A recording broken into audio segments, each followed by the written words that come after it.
मला ना मेथीची भाजी अगदी रोज जरी खायला दिली तरीही मी आवडीने खाईल, इतकी मला मेथीची भाजी आवडते. चला तर आज मी मेथीची भाजीच बनवणार आहे. तर त्यासाठी भाजी स्वच्छ निवडायची, 2 ते 3 पाण्याने धुवून घ्यायची. गॅसवर एक तवा ठेवलेला आहे, त्यामध्ये तेल टाकायचं, जिरे टाकायचे, लसूण आणि मिरचीचं वाटण तयार केलं होतं ते टाकायचं आणि व्यवस्थित परतून घ्यायचं. मग त्यामध्ये धुतलेली भाजी टाकायची आणि परतून घ्यायची. भाजी अगदी 2 मिनिटातच मऊसूत होऊन जाते. आता त्यामध्ये चवीप्रमाणे मीठ टाकून घ्यायचं आणि परत एकदा परतून घ्यायचं.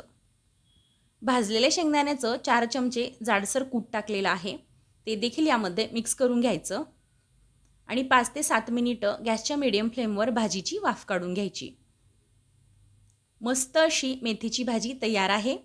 तुम्हाला जर आवडली असेल तर लाईक करा, शेअर करा आणि चॅनलला नक्की सबस्क्राईब करा.